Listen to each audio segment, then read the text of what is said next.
Hello friends, நான் தமிழரசன். நீங்கள் பார்க்குறது Kovai trader YouTube channel.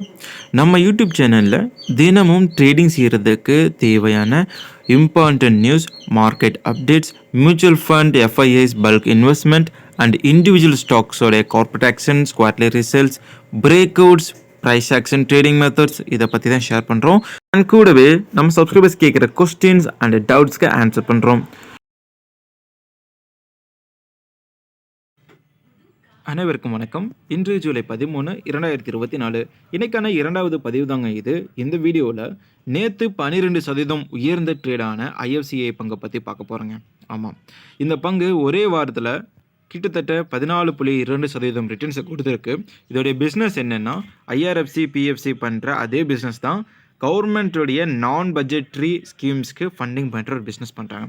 So இதை பற்றின ஒரு ஃபண்டமெண்டல் அண்டு ப்ரைஸ் ஆக்ஷன் அனாலிசிஸை வந்து பார்ப்போம். இந்த பங்கு 2023 25 ரூபாயில்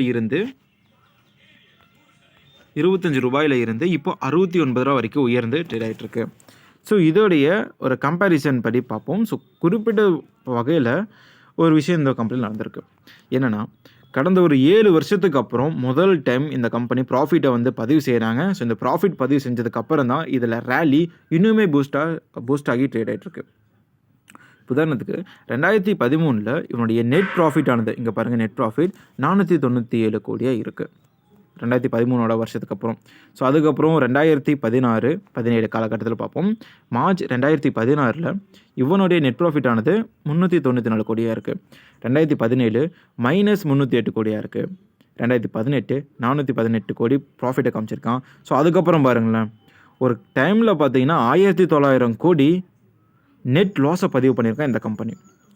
அதுக்கப்புறம் 1700 பல்கான லாஸஸை பதிவு செஞ்சதுக்கப்புறம் இந்த வருஷம் ப்ராஃபிட்டை வந்து பதிவு பண்ணியிருக்கான் 241 கோடி அப்படின்ட்டு. சரிங்களா? ஸோ இது வந்து ஒரு பாசிட்டிவ் நியூஸாக பார்க்கப்பட்டு கம்பெனி இப்போ நல்லா ஒரு ரிட்டர்ன்ஸ் வந்து கொடுத்துட்ருக்கான். ஸோ எப்போவுமே ஷேர் மார்க்கெட்டில் பொறுத்த வரைக்கும் இப்போ பாருங்களேன், இந்த பங்கு வந்து கடந்த ஒரு 7 வருஷமாக யாருமே சீண்டாமல் இருந்திருக்காங்க, யாருமே பை பண்ணாமல் இருந்திருக்காங்க. பட் இவங்க ப்ராஃபிட் தான் பண்ண போகிறாங்க அப்படின்றத தெரிஞ்சுக்கிட்டு, கம்பெனியுடைய விலை உயர்ந்து ட்ரேட் ஆகும் அப்படின்றத புரிஞ்சுக்கிட்டு நிறைய பேர் இந்த இடத்துல பை பண்ணி வச்சுருந்துருப்பாங்க. ஸோ அதனால தான் அந்த ரிசல்ட் அப்படிங்கிறது வர்றதுக்குள்ளாரையே இந்த பங்கு வந்து ஒரு நல்ல ஒரு ரேலியை கொடுத்துருக்கு. ஸோ இந்த இடத்துல வந்து அவங்க ப்ராஃபிட்டை புக் பண்ணி கீழே விழுந்திருக்கும். ஸோ இப்போ தான் இந்த ஒரு 40 ரூபா ரேஞ்சில் தான் other DIIs and retail investors buy பண்ணியிருப்பாங்க. சரிங்களா? ஸோ அப்படி பை பண்ணி அவங்க இந்த இடத்துல ப்ராஃபிட் புக் பண்ணியிருப்பாங்க. எப்பவுமே ஒரு பங்குடைய ரேலிக்கில் ஃபஸ்ட்டு ப்ராஃபிட் புக் பண்ணுறது இன்சைடர் ட்ரேடிங் பண்ணுறவங்க மட்டும்தான். அதாவது அந்த கம்பெனியில் வேலை பார்க்குறவங்க, இந்த கம்பெனிக்கு அட்வைசஸ் கொடுக்குறவங்க, அதோடைய மேனேஜ்மெண்ட்டில் இருக்கிறவங்க, அதுக்கு ஆர்டர்ஸ் கொடுக்குறவங்க, இந்த மாதிரியான வேலைகளில் ஈடுபடக்கூடிய நபர்கள் பை பண்ணி வச்சுருவாங்க. நல்லா பண்ணிகிட்ருக்காங்க, கண்டிப்பாக ப்ராஃபிட் புக் பண்ணுவாங்க, ப்ராஃபிட் எடுப்பாங்க. அதனால் நிறைய பேர் பை பண்ணுவாங்க, ஷேர் உயரும் அப்படின்னு சொல்லி பை பண்ணி வச்சுட்டு ப்ராஃபிட்டை புக் பண்ணிடுவாங்க. அதுக்கப்புறம் தான் இந்த நியூஸ் வந்ததுக்கப்புறம் மற்ற மக்கள், ஆமாம் இது வந்து இப்போ சப்போர்ட் லெவலில் இருக்க, கண்டிப்பாக ப்ரீவியஸ் ஹையை டச் பண்ணுவோம் அப்படின்னு சொல்லிட்டு பை பண்ணுவாங்க. ஸோ இந்த மாதிரி செகண்ட் ரேலியில் தான் நம்ம எப்போவுமே நானாக இருக்கட்டும் இல்லை பிகினர்ஸாக இருக்கட்டும் எல்லாருமே ரேலியை வந்து பிடிப்பாங்க. ஏன்னா அதுதான் ஒரு சேஃபான ரேலியும் கூட. இப்போது நீங்கள் மே மாதத்தில் பிடிச்சிருந்தீங்கன்னா 95% ரிட்டர்ன்ஸை வந்து எடுத்துருப்பீங்க. இந்த பங்கும் பார்த்தீங்கன்னா இப்போ ரெசிஸ்டன்ட் லைனில் ஸ்டேக்லைண்ட்டாக இருக்கான். சரிங்களா? 71 ரூபா அப்படின்றது ஒரு நல்ல ரெசிஸ்டன்ஸ். ஸோ இதுக்கப்புறம் மேலே போவானா, இவனுடைய காம்பவுண்டர் க்ரோத் எந்த மாதிரியெல்லாம் இருக்குது, பிஸ்னஸ் எப்படி இருக்குன்றதை ஒரு சின்ன ஒரு அனாலிசிஸ் மூலமாக பார்க்கலாம். ஸ்கிப் பண்ணாமல் கடைசி வரைக்கும் பாருங்கள். ஸோ இந்த கம்பெனியை பார்த்தீங்க அப்படின்னா ஐஆர்எஃப்சியை பற்றி பேசும்போது ஐஎஃப்சியை பற்றின ஒரு அப்டேட் நம்ம பார்க்கலாம் அப்படின்னு சொல்லியிருந்தோம். காரணம் என்னென்னா, இந்த நான் பேங்கிங் ஃபினான்ஷியல் சர்வீசஸ் வழங்கக்கூடிய கம்பெனிகளில் 46% சேல்ஸ் உயர்த்தி காமிச்சது ஐஎஃப்சிஐ தான். அதில் ப்ராஃபிட் வந்து 154% அதிகரிச்சிருக்கு. சேல்ஸும் பார்த்திங்கன்னா நல்லாவே கொடுத்துருக்கான். கிட்டத்தட்ட ஒரு 605 கோடி சேல்ஸ் வந்து பதிவு பண்ணியிருக்கான். ஸோ இதே ரேஞ்சில் போனோம் அப்படின்னா இவனும் கூடிய லெவலில் ஒரு மல்டி பேக்கர் பங்காக வரக்கான வாய்ப்புகள் இருக்குது. ஓகே, ஸோ கம்பேரிசன் மூலமாக நமக்கு தெரிஞ்சுக்கிட்டது என்ன அப்படின்னா, இவனுடைய சேல்ஸ் அண்டு ப்ராஃபிட் எவ்வளோ உயர்ந்திருக்குன்றதை பார்த்துட்டோம் இல்லைங்களா? So profit and loss statement எடுத்து பார்க்கும்போது சேல்ஸ் வந்து இயர் ஆன் இயர் நல்ல க்ரோத்தில் இருக்குது. 3157 கோடி ரூபாய்க்கு சேல்ஸ் பண்ணியிருக்கான் 2013. அதுக்கப்புறம் கொஞ்சம் கொஞ்சமாக உயர்ந்து வந்து உடைய பீக்கில் 2018 4000 கோடிக்கு சேல்ஸ் பண்ணுறான். ஸோ அதுக்கப்புறம் இறங்கி கடந்த ஒரு 3 வருஷத்துக்கு அப்புறம் இப்போ தான் ஒரு நல்ல சேல்ஸ் 1987 என்ற சேல்ஸை கொடுத்துருக்கான். இதில் எக்ஸ்பென்சஸை பார்த்தீங்கன்னா நண்பர்களே, எக்ஸ்பென்சஸ் வந்து வெகுவாக வந்து குறைச்சிருக்கான். எக்ஸ்பென்சஸ் அப்படின்னு பார்க்கும்போது ஒரு நிறுவனத்துக்கு எடுத்து பார்த்தோம் அப்படின்னா ஃபேக்ட்ரி பில்லிலிருந்து மெட்டீரியல் காஸ்ட்னு எல்லாமே எக்ஸ்பென்சஸஸ்லாம் வரும். ஓகேங்களா? ஸோ இதில் இவனுடைய அதிகமான ஒரு இடத்த பிடிக்கிறது வந்து எம்ப்ளாயி காஸ்ட்.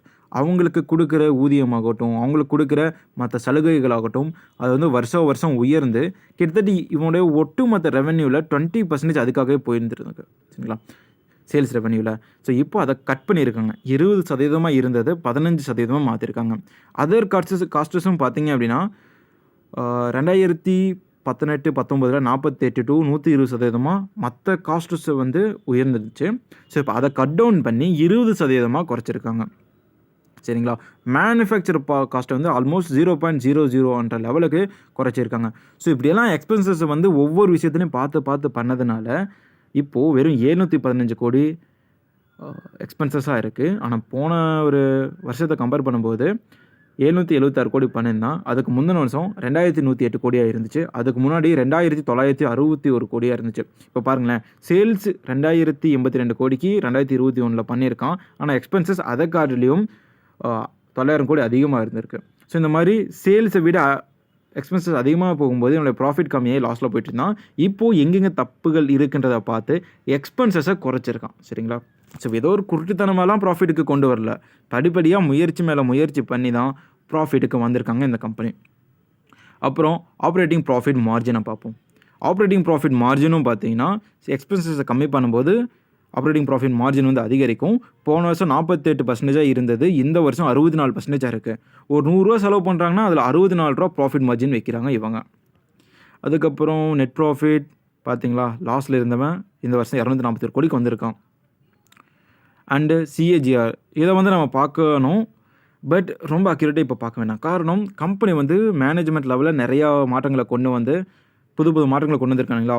ஸோ நம்ம 10 வருஷத்துக்கு எடுத்து பார்க்கும்போது -6 இருக்குது, 3 இயர்ஸ் இருக்கும்போது -2 இருக்குது. ஸோ இது வந்து முன்னேற்றத்தை காமிக்குது. காம்பவுண்டட் ப்ராஃபிட் க்ரோத்தும் பார்த்தீங்கன்னா 10 வருஷத்தில் -16% இருக்குது, கடந்த 3 வருஷத்தில் +27 இருக்குது, கரண்ட் இயரில் 183% இருக்குது. ரிட்டர்ன் ஆன் ஈக்விட்டியும் பார்த்தீங்கன்னா மைனஸ்லேருந்து ப்ளஸில் வந்திருக்கு. ஸ்டாக்கோட சிஏஜிஆர் வேறு லெவலில் அதிகமாக வந்திருக்கு. 6% இருந்தது 454% இருக்குது. ஸோ இது வந்து உங்களுக்கு புரியலையே அப்படின்னு நினைக்காதீங்க. ரெகுலராக நம்ம வீடியோ பார்க்கும்போது உங்களுக்கே ஒரு ஐடியா வந்து கிடைக்கும். ஆப்ரேட்டிங் ப்ராஃபிட் மார்ஜின் என்ன, பேலன்ஸ் ஷீட் எப்படி பார்க்குறது, கம்பெனி நல்ல நிலைமைக்கு வந்துட்டானன்றதை எப்படி கெஸ் பண்ணுறது, இதெல்லாம் நம்ம பார்க்கலாம். ஸோ இதில் ரிசர்வ்ஸ்ன்னு பார்க்கும்போது இப்போ ஒரு கம்பெனிக்கு வந்து லாஸ் வந்திருக்கும். ஸோ லாஸ் இப்போ எப்படின்னா ஒரு 1500 கோடி அவனுடைய எக்ஸ்பென்சஸ் வந்து இருக்கும். எல்லாருக்கும் வந்து சேலரி கொடுக்கணும், பில்ஸ் வந்து பே பண்ணணும், அட்வான்ஸஸ் கொடுக்கணும், இந்த மாதிரி.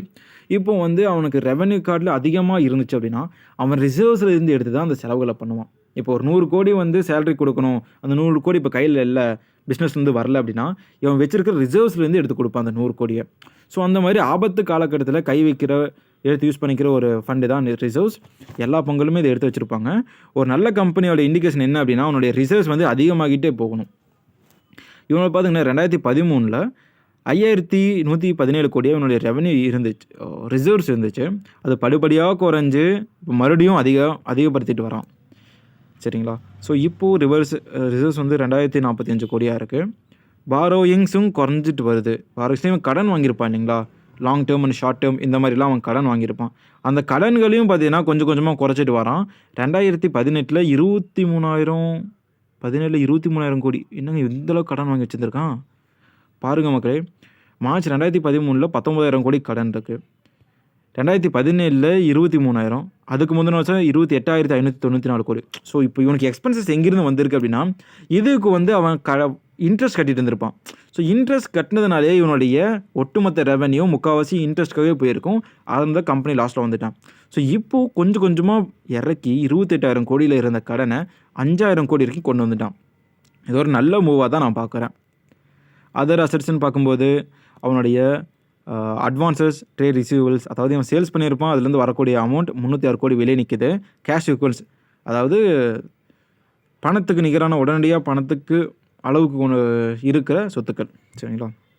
அது வந்து டெப்ஸாக இருக்கலாம், சரி பாண்ட்ஸாக இருக்கலாம், இல்லை அதர் அசட்ஸாக இருக்கலாம், அந்த மாதிரி. ஸோ அதெல்லாம் பார்க்கும்போது ஒரு 18,000 கோடியாக இருக்குது. இதுவும் நல்லாவே வந்து கொண்டு வந்திருக்கான். பர்ஃபார்மன்ஸ் நல்லாவே இருக்குது. ஷார்ட் டேர்மில் நல்லாவே வந்து முயற்சி பண்ணிகிட்டு இருக்காங்க இந்த கம்பெனி. ப்ரொமோட்டர்ஸ்னு பார்க்கும்போது பிரசிடென்ட் ஆஃப் இந்தியா ஒரு 71% அவங்க வச்சுருக்காங்க. அதுவும் லாஸ்ட்டு குவார்ட்டரை கம்பேர் பண்ணும்போது 1.4% அவங்களுடைய ஸ்டேக்கை உயர்த்தியிருக்காங்க. எஃப்ஐஎஸும் பார்த்தீங்கன்னா 2023 தொடக்கத்தில் வெறும் 2% வச்சுருந்தாங்க. 2024 2.3% அதை உயர்த்தியிருக்காங்க. டிஐஎஸ் வச்சு பார்க்கும்போது எல்ஐசி கார்பரேஷன்ஸ் ஸ்டேக்ஸை குறைச்சிருந்தாலுமே பெருசாக எந்த அளவுக்கும் குறைக்கல.